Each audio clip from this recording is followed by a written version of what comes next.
चलिए सुनिए, ये हम लोग लास्ट क्लास में वेंचुरी मीटर देख रहे थे, ठीक है।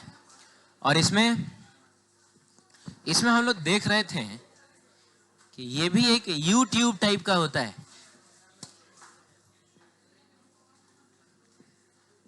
हेलो हेलो हेलो, हाँ, ये भी क्या होता है, एक यूट्यूब टाइप का होता है।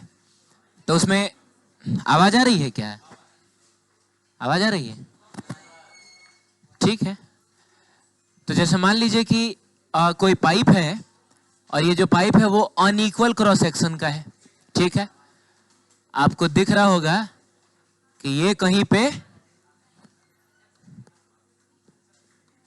मोटा है तो कहीं पे क्या है बताइए, पतला है।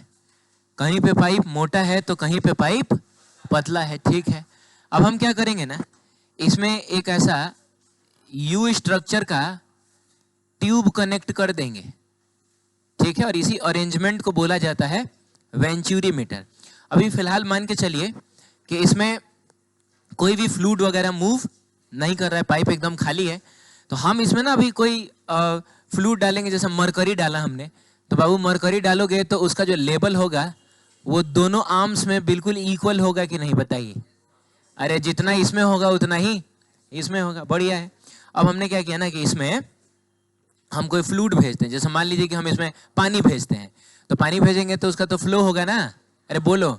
और वो पानी इसमें भी आएगा और इसमें भी आएगा ऑब्वियसली।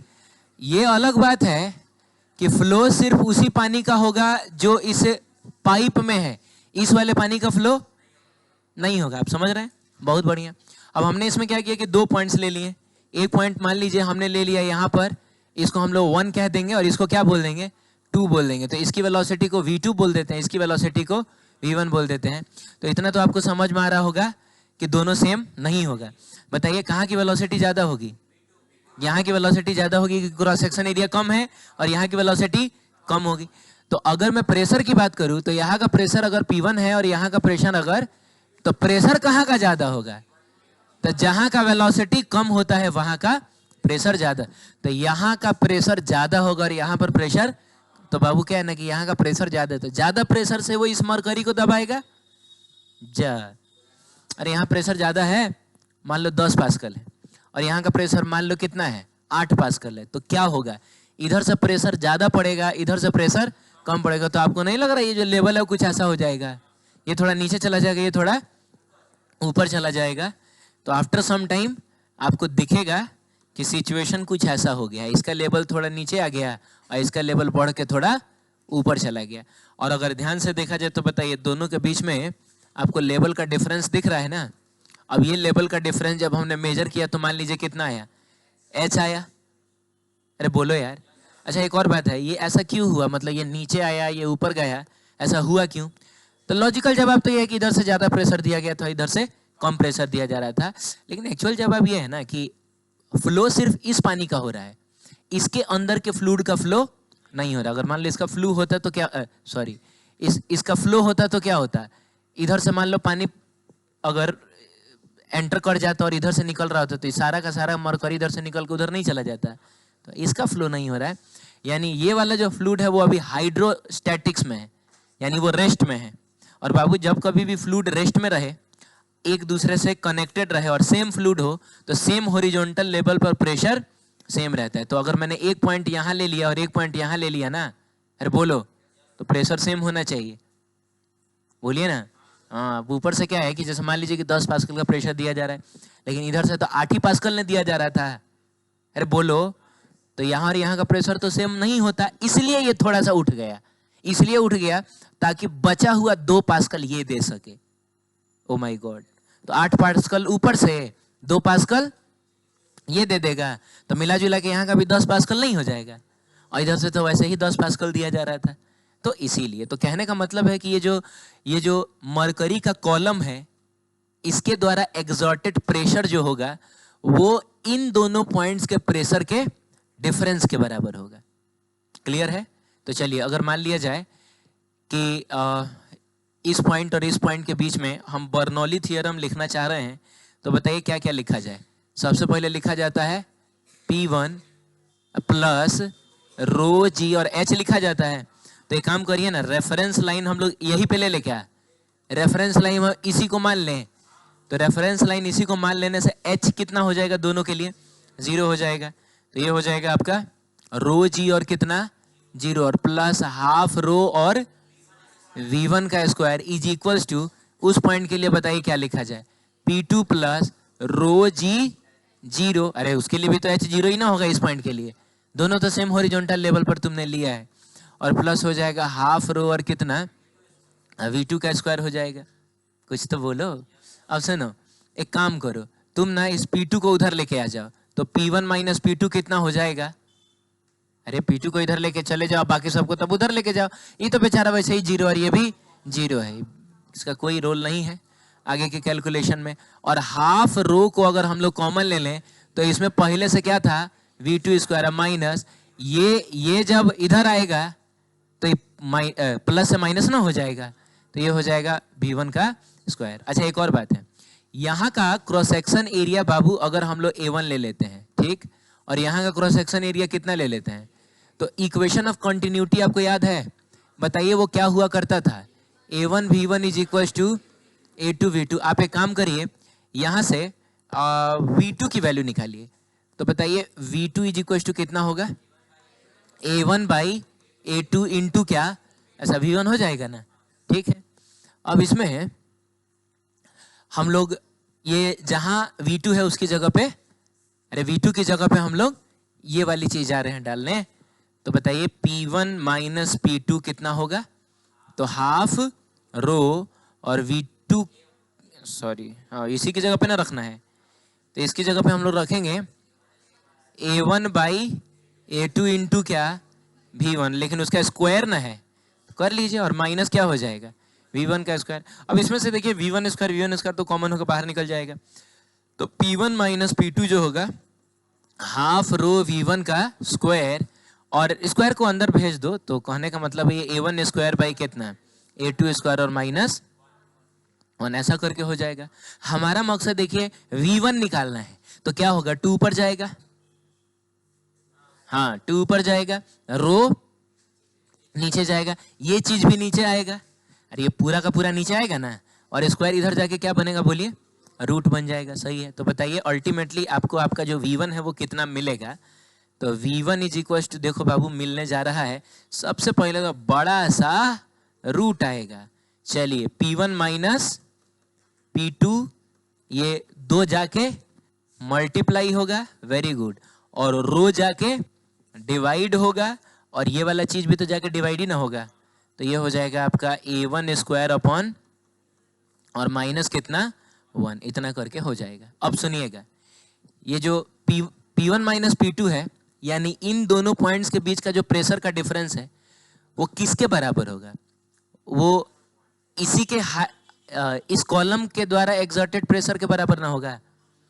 अरे ये उठा ही इसलिए है ताकि इस प्रेशर के डिफरेंस को ये कॉम्पनसेट कर सके, है कि नहीं। तो इसका मतलब हुआ कि कहीं ना कहीं P1 माइनस P2 जो होना चाहिए वो इस H हाइट के लिक्विड के कॉलम के प्रेशर के बराबर होना चाहिए। और आप जानते हैं रो डेंसिटी वाला फ्लूइड जिसका हाइट कितना हो H हो, कितना प्रेशर एक्सर्ट करता है, रो जी एच। तो एक काम करते हैं ना, इसमें वाले फ्लूइड को हम लोग रो मान लिए हैं, तो इस वाले फ्लूइड को हम ऐसा कुछ रो एम बोल दें। Rho M stands for density of mercury लिखा है मैंने, आपको मन करे तो आप यहाँ Hg भी लिख सकते थे। अब बोलिए ना, रो हमने किसके लिए यूज कर लिया है, रो तो हमने इसमें जो फ्लूइड भरा हुआ है उसके लिए ना यूज कर लिया है, इसीलिए हम इसके लिए कुछ रो एम लिख लेते हैं, और ये हो जाएगा रो एम इंटू एच इंटू क्या जी हो जाएगा। तो आपको मन करे तो सेम इक्वेशन आप ऐसे भी लिख सकते हैं, under root 2 into P1 minus P2 की जगह पे क्या रो एम इंटू एच इंटू जी, और डिवाइडेड बाई रो, बोलो A1 स्क्वायर अपॉन कितना A2 स्क्वायर और माइनस 1 हो जाएगा।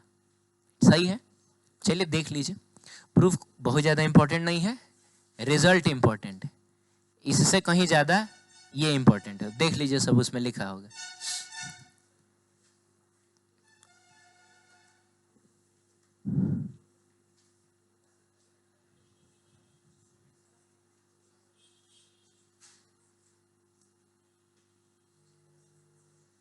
हो गया बाबू?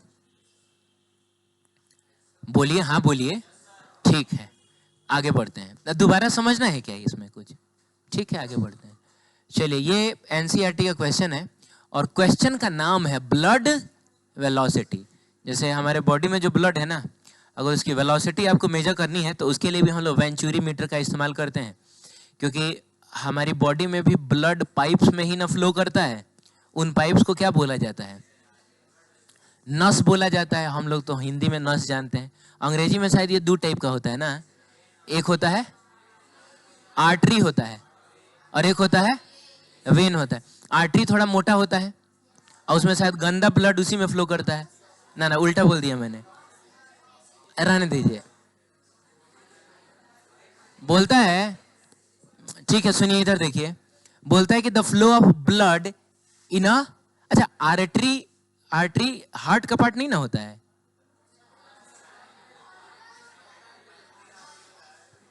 छोड़ दो, रहने दो, जो भी है। इधर है कि the flow of blood in large artery, कोई लार्ज आर्टरी नाम का चीज होता है हमारी बॉडी में, हाँ, of an anaesthetized dog. Anaesthetized dog का क्या मतलब हुआ?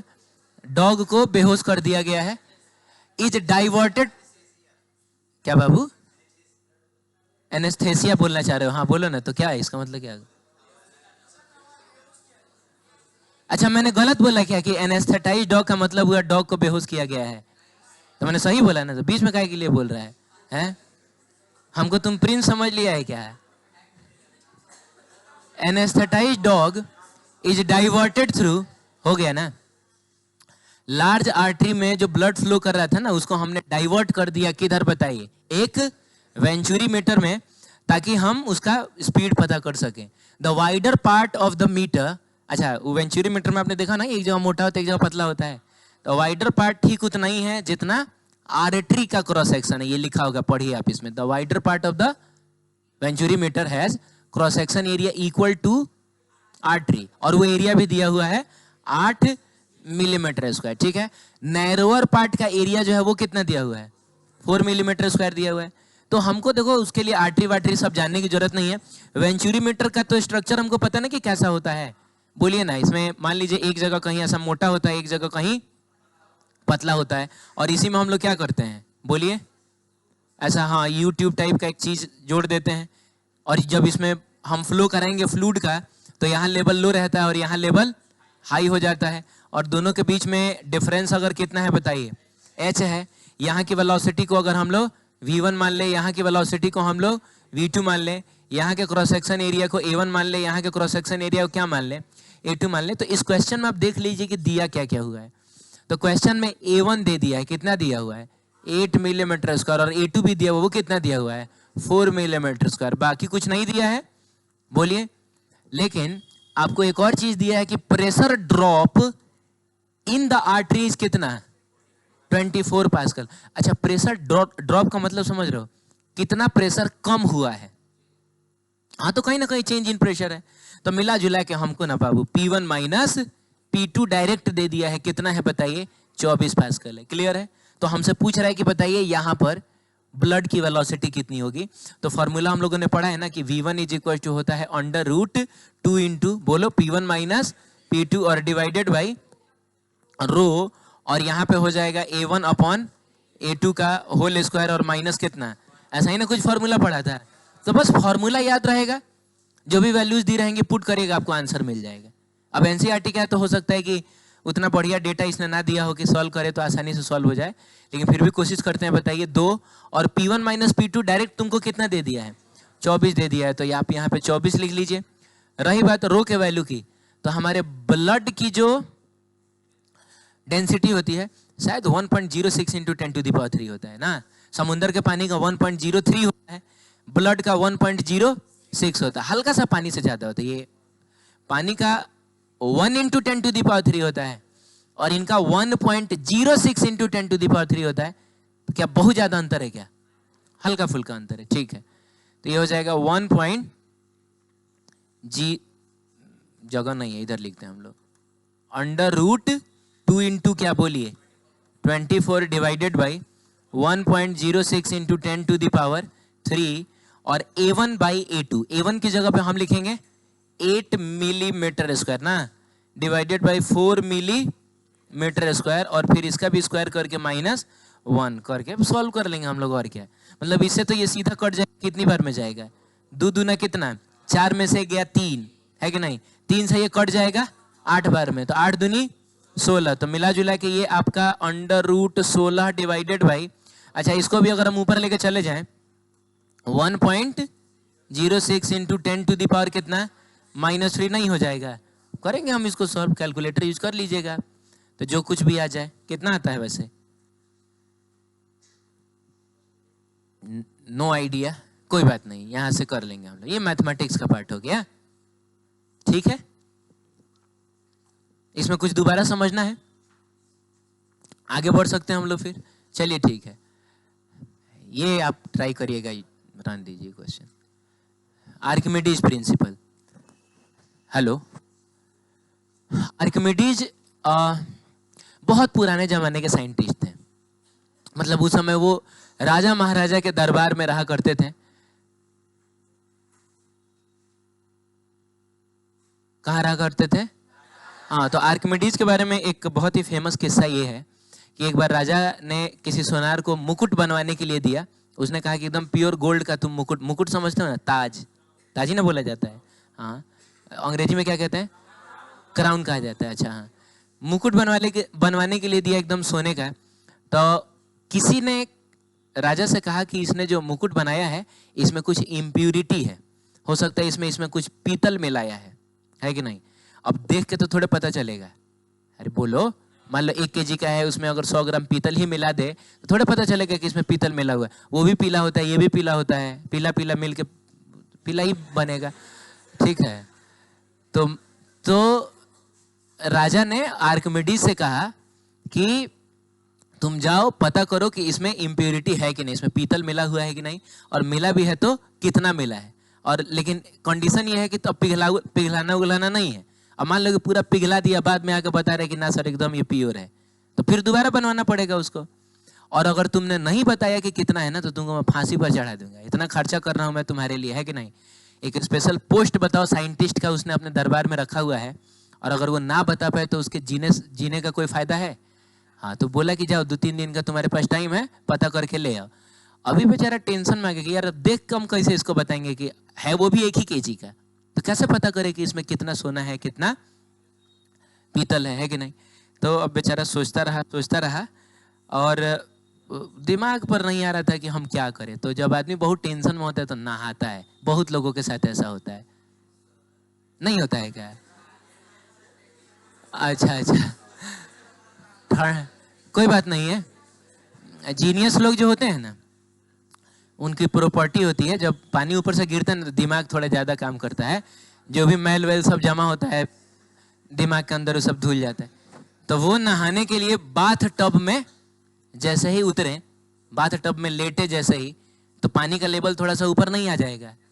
हाँ, तो जैसे ही पानी का लेवल ऊपर आया, अचानक से उनके दिमाग में आइडिया आया कि अब हम कैसे बता सकते हैं कि इसमें कितना पीतल है और कितना सोना है। अब वो आइडिया क्या है वो तो बाद में पता चलेगा, लेकिन अब वो उनके दिमाग में जब ये आइडिया आया तो उतने खुश हुए कि बिना कपड़ा पहने हुए ऐसे ही दौड़ते हुए, नहीं ये किस्सा है आप सुने होइएगा, ऐसे ही दौड़ते हुए दरबार में गए और यूरेका यूरेका चिल्लाने लगे। यूरेका का मतलब होता है मिल गया, मैंने ढूंढ लिया, मैंने खोज लिया, मैंने पा लिया, ये चिल्लाने लगे, ठीक है। तो क्या था वो सब चीज, उसके लिए आइए हम लोग सबसे पहले देखेंगे आर्किमिडीज का प्रिंसिपल। आर्किमिडीज ने कहा कि जब भी किसी चीज को पार्शियली या फुल्ली किसी भी फ्लूइड में इमर्ज किया जाता है तो वो फ्लूइड उस पर ऊपर की तरफ एक फोर्स लगाता है जिसको बोला जाता है फोर्स ऑफ बायंसी या बायंट फोर्स। क्या बोला जाता है? बायंट फोर्स, और हिंदी में उसको बोला जाता है उत्प्लावन बल, ठीक है।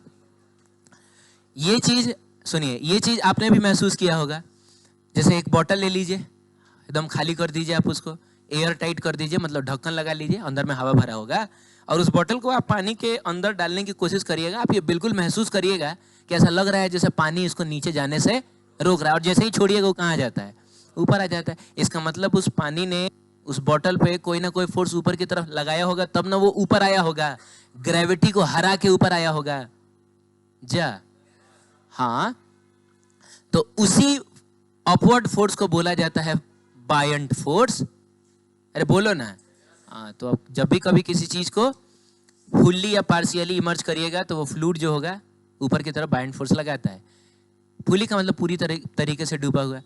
जैसे हम लोग जो हैं अभी फ्लूइड में फुल्ली डूबे हुए हैं कि पार्शियली डूबे हुए हैं? हम लोग अभी फ्लूइड में फुल्ली डूबे हुए हैं। फ्लूइड कौन है? एयर। एयर भी फ्लूइड है, बहुत बढ़िया। ऐसा लिक्विड खाली मत समझिएगा, हवा भी। तो हम लोग पूरा डूबे हुए हैं। जहाज वगैरह जब चलता है तो वो कैसा डूबा रहता है? क्या एकदम नहीं डूबा रहता है क्या? अच्छा, जहाज एकदम नहीं डूबता है, एकदम पानी के सरफेस पर चलता है। मैंने पानी का सरफेस ये है तो जहाज ऐसे चलता है, ऐसे चलता है? नहीं, उसका कुछ पार्ट, हाँ, जब तक डूबेगा नहीं हल्का सा पार्ट, तब तक ये रेस्ट में नहीं रह पाएगा। समझ रहे हैं? तो मैं कह रहा था कि जहाज जो है वो पार्शियली डूबा है, हम लोग फुल्ली डूबे हुए हैं। तो दोनों केस में बायंट फोर्स ऊपर की तरफ लगेगा। और ये जो बायंट फोर्स होता है वो इक्वल होता है डिस्प्लेस्ड फ्लूइड के वेट के बराबर। किसके बराबर होता है? डिस्प्लेस्ड फ्लूइड के वेट के बराबर होता है। बाबू, जब भी किसी चीज को तुम थोड़ा सा डुबाओ चाहे पूरा डुबाओ, वो चीज अपना जगह बनाने के लिए थोड़ा फ्लूइड को हटाएगा ना वहां से। अरे बोलो ना। तो जितना फ्लूइड वो हटा देगा, उस फ्लूइड का जो वेट होगा ना, वेट समझते हो? अगर कोई m मास का ऑब्जेक्ट है तो उसका वेट कितना होता है? mg होता है। आपको पता है ना, वेट का मतलब होता है gravitational force exerted bye earth.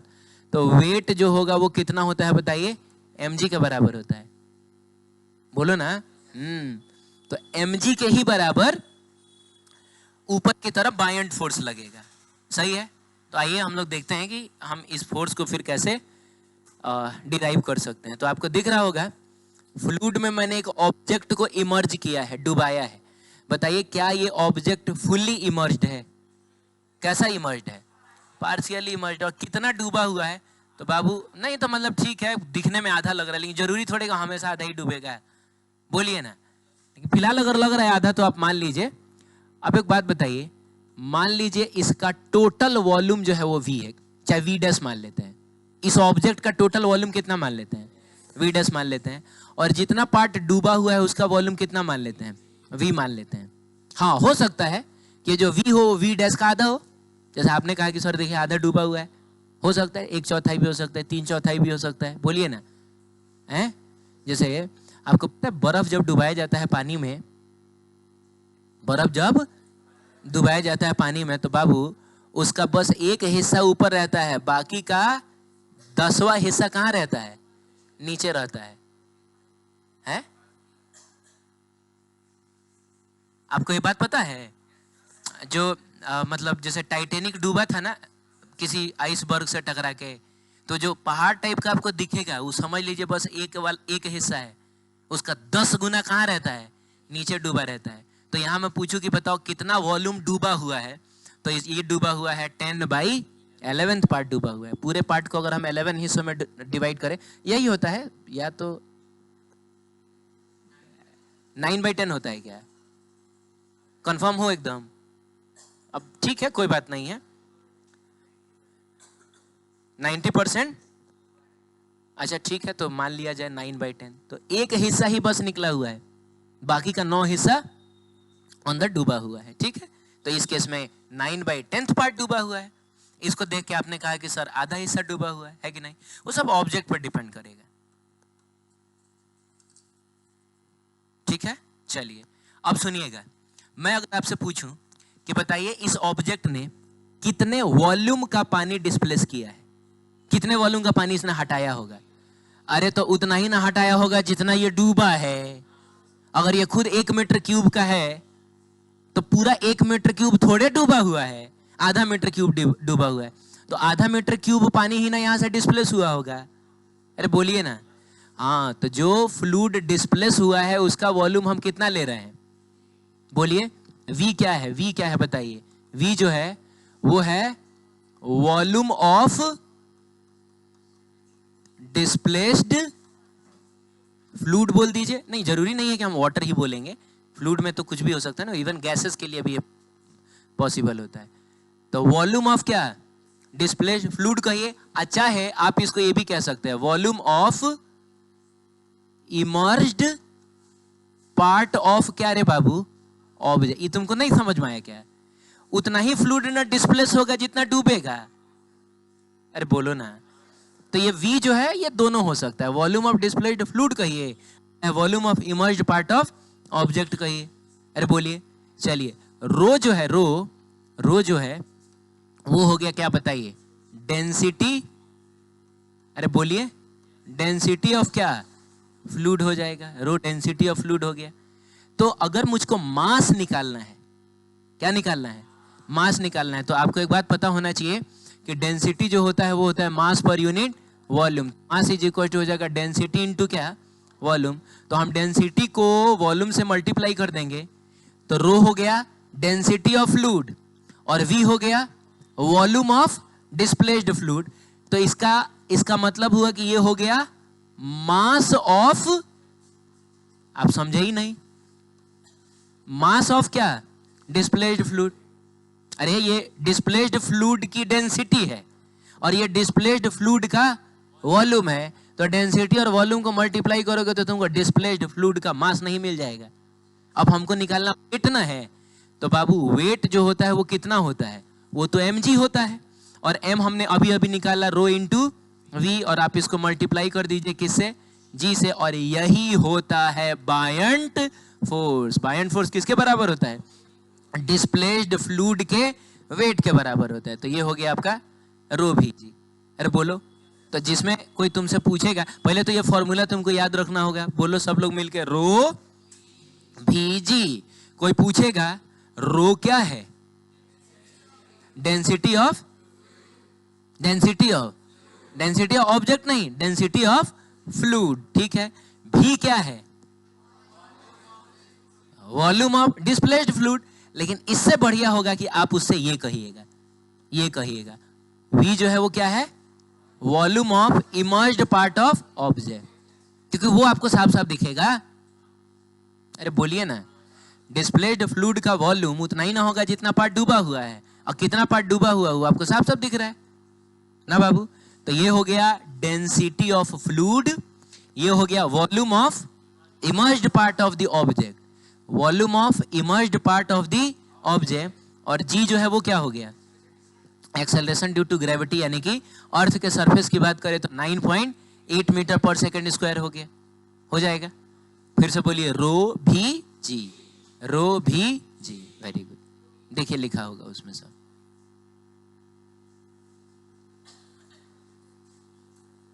Row density of the fluid, भी volume of immersed part of object, और G हो गया एक्सेलरेशन ड्यू टू ग्रेविटी। आगे बढ़ते हैं। अब सुनिएगा, अगर मान लीजिए हमने किसी ऑब्जेक्ट को पूरी तरीके से डुबा दिया, क्या कर दिया, तो पूरी तरीके से डुबा दिया, तो ये जो V होगा रे बाबू, ये V वॉल्यूम ऑफ दी क्या,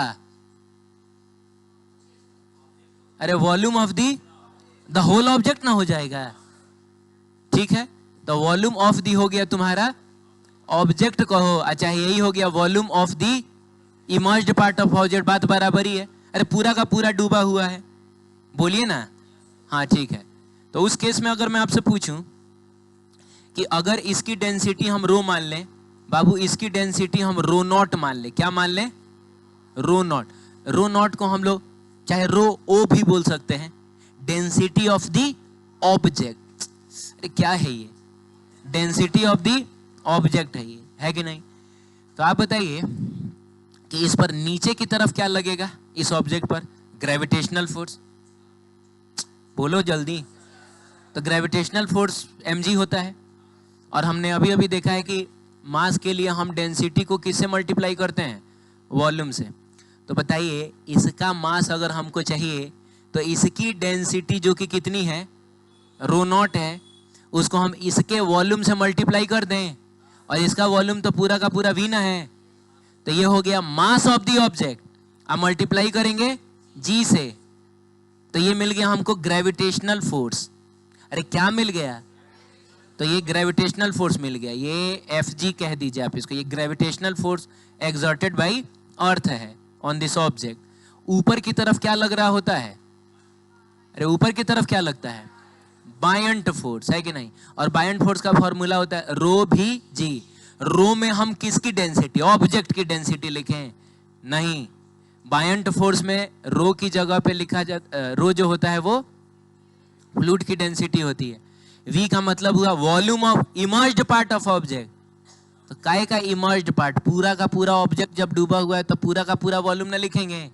वेरी गुड, तो हम लिखेंगे भी और उसके बाद लिखेंगे जी। अब ध्यान से सुनिए, अगर अब हम इसको यहां से छोड़ते हैं तो या तो ये ऊपर जाएगा, जैसे बताइए उस बोतल को जब हम छोड़ते हैं जिसमें खाली हवा भरा हुआ है, उसको छोड़ते हैं पानी में तो कहाँ आता है? ऊपर आता है। अरे बोलो ना। लेकिन अगर मान लीजिए बोतल में पूरा पानी भर दो, बोतल में पूरा पानी भर दो, चाहे रेत भर दो, मिट्टी डाल दो, और उसके बाद बोतल को पानी में डुबा कर छोड़ो, वो ऊपर आता है क्या? वो नीचे चला जाता है। तो दो कंडीशन हो सकता है, यहाँ तो छोड़ दिया जाएगा तो ऊपर आएगा, नहीं तो कहाँ जाएगा? नीचे जाएगा। अरे बोलो ना, नॉर्मल आदमी जो हम लोग जो हैं, हम लोगों को पानी में ले जाकर डाल दिया जाए, हम लोग डर जाते हैं। लेकिन मरने के बाद जब हम लाश बन जाएंगे तो कुछ दिन के बाद फिर से ऊपर आ जाते हैं। समझ रहे हो?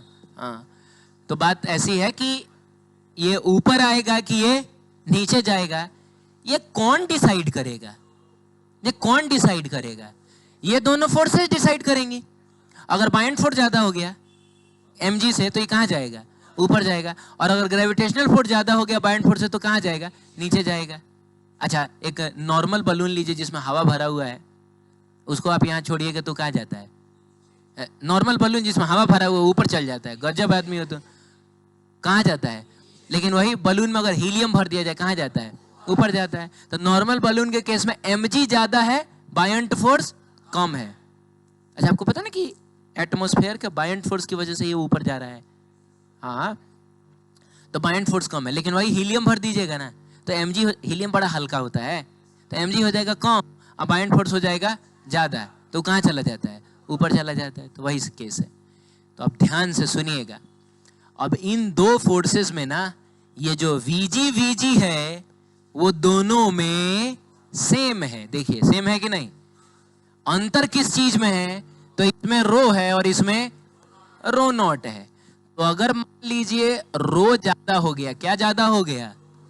किससे? रो नॉट से।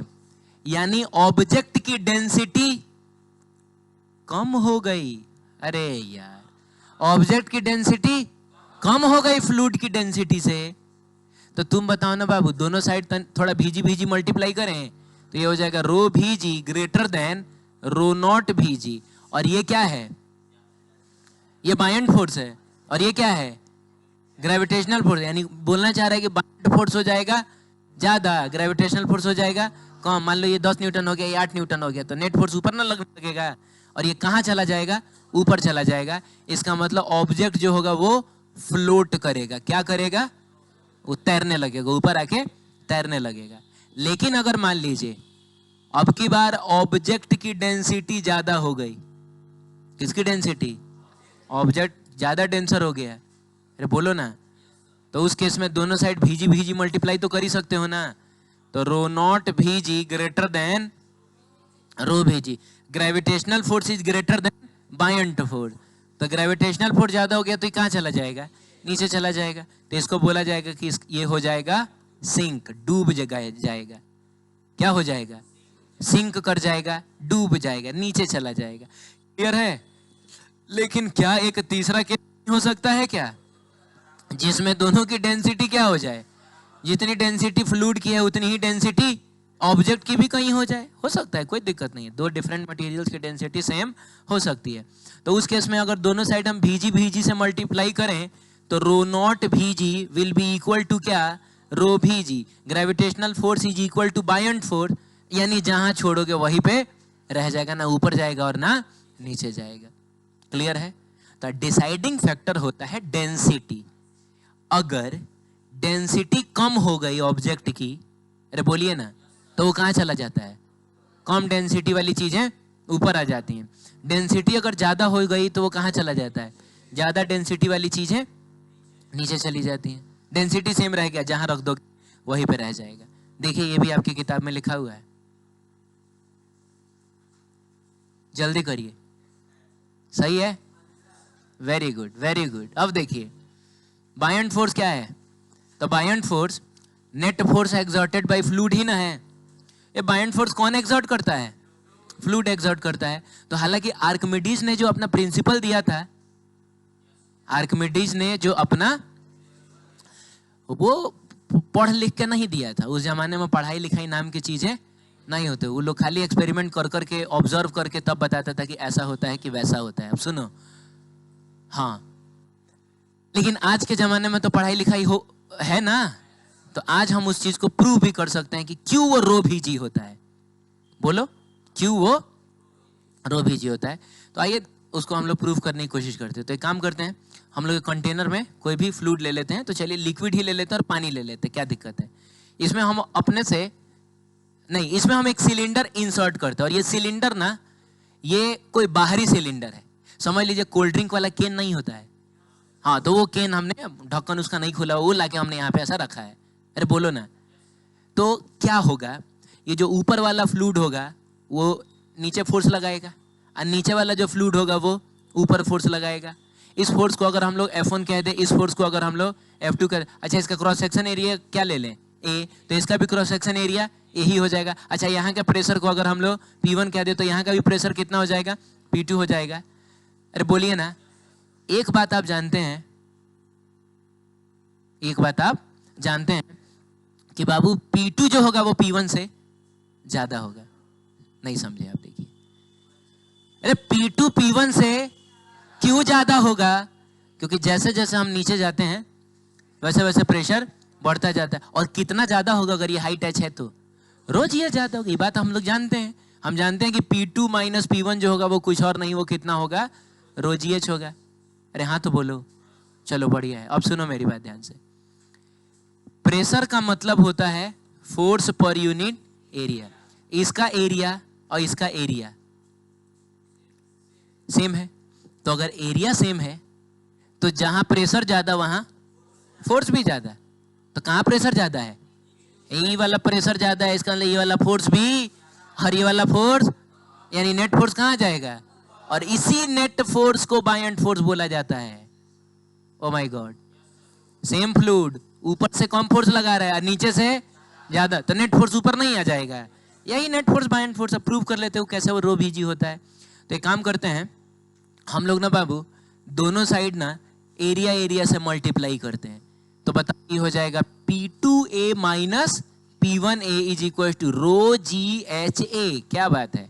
अब तुम बताओ, इसको इधर लेके जाओगे तो force is equal to pressure into area नहीं होगा, तो ये प्रेशर इंटू एरिया, यहां का प्रेशर इंटू यहां का एरिया, यहां का ना फोर्स देगा। तो कहीं ना कहीं ये क्या लिखा हुआ है, ये F2 लिखा हुआ है, और pressure into area P1 into A, अरे फोर्स होता है ना भाई, तो ये आपका F1 लिखा हुआ है, और ये हो जाएगा रो जी H इंटू ए। क्या होगा, हाइट इंटू एरिया क्या होगा, अरे यही तो होता है वॉल्यूम, और वॉल्यूम अगर हम लोग भी ले ले तो ये भी लिखा हुआ है। आप बताइए F2 माइनस F1 क्या हो गया, नेट फोर्स, और यही ना नेट फोर्स बायंट फोर्स होता है, तो नहीं प्रूफ हो गया रो भी जी। बोलिए ना, मतलब ये कोई मिस्टीरियस फोर्स नहीं है कि हम सोचे कि बाप रे बाप ही कहां से लगने लगा। इसके पीछे एक प्रॉपर रीजन होता है। नीचे वाले हिस्से में ज्यादा फोर्स लग रहा होता है, ऊपर वाले हिस्से पे कम फोर्स लग रहा होता है, जिसकी वजह से नेट फोर्स ऊपर की तरफ आ जाता है। क्लियर है। तो ये देख लीजिए, ये भी आपकी किताब में एज अ प्रूफ लिखा हुआ है। क्लियर है, ठीक है। बात करेंगे विस्कोसिटी की। सुनिए, विस्कोसिटी किसी भी फ्लूइड की वो प्रॉपर्टी है, सुन रहे हो, विस्कोसिटी किसी भी फ्लूइड की वो प्रॉपर्टी है जिसकी वजह से वो अपने अंदर किसी भी ऑब्जेक्ट के मूवमेंट का अपोज करता है। मतलब वो फ्लूइड नहीं चाहता कि कोई भी ऑब्जेक्ट उसके अंदर मूव करे। अरे बोलो ना, जैसे इस पेन को अगर मैं यहां छोड़ूंगा तो फ्लूइड के रूप में कौन है, हवा है, तो ऑब्वियसली हवा का रेजिस्टेंस इस पर लगता है। बोलिए, उसी हवा के रेजिस्टेंस को हम लोग बोलेंगे, नहीं, उसी हवा के रेजिस्टेंस लगाने की प्रॉपर्टी को बोलेंगे विस्कोसिटी। और हवा जो फोर्स लगाएगा उसको बोलेंगे विस्कस फोर्स। कौन सा फोर्स बोलेंगे? Viscous force. अच्छा एक और बात है, अब इसी पेन को अगर मैं ले जाके पानी में डालूं, बोलिए ना, मान लीजिए कि ये डूबने वाली चीज है, हाँ लोहा का बना हुआ मान लो, पानी में डालूं, क्या लग रहा है जितनी तेजी से वो हवा में गिरा था उतनी तेजी में वो पानी में भी गिरेगा क्या? आपको लग रहा है ना कि वो स्लो हो जाएगा, थोड़ा धीरे धीरे गिरेगा?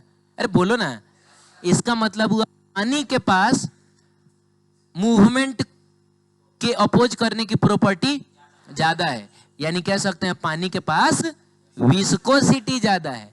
क्या ज्यादा है? मान लीजिए हनी ले लीजिए, क्या ले लीजिए? शहद ले लीजिए। अब उस शहद में जाके आप इसको डुबा दीजिए, डाल दीजिए, पूरा टंकी में शहद भरा हुआ है, डाल दीजिए, धीरे धीरे नीचे तो जाएगा ही, लेकिन काफी धीरे धीरे जाएगा। पानी के रेस्पेक्ट में भी बहुत स्लो जाएगा ये, यानी हम लोग कह सकते हैं कि हनी की विस्कोसिटी और ज्यादा है।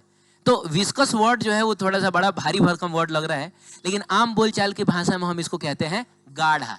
जो चीज ज्यादा गाढ़ा होगा समझ लीजिएगा वो ज्यादा विस्कस होगा, ऐसा समझ लीजिएगा।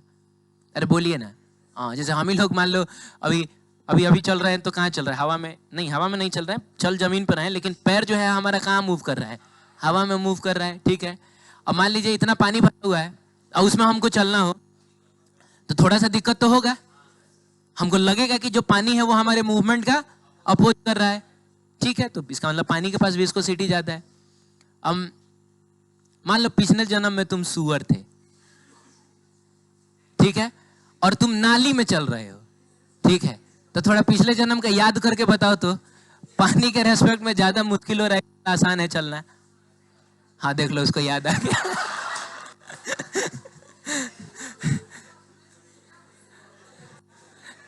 इसी को बोला जाता है चोर की दाढ़ी में तीन का, समझे? वो प्रूफ करना चाह रहा है, वो गलत बता रहा है। वो बोल रहा है कि सर देखिए नाली में चलना आसान है, जबकि ये जानने के लिए आपका सुअर होना जरूरी नहीं है। ये तो हम कॉमन सेंस का यूज करके बताएंगे भाई नाली जो होता है वो गाढ़ा होता है तो उसमें चलना मुश्किल होगा, लेकिन वो स्पेशली बोला आसान इसीलिए ताकि मैं डाउट ना करूं उस पर कि अच्छा हाँ लग रहा है कि तब तो पिछले जन्म में तुम तो गाय था ना, परसों ही गिरा था।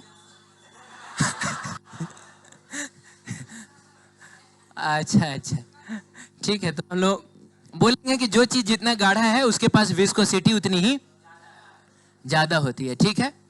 तो ठीक है, हम लोग मिलते हैं तो फिर यही से स्टार्ट करेंगे, अब तो समय हो गया है।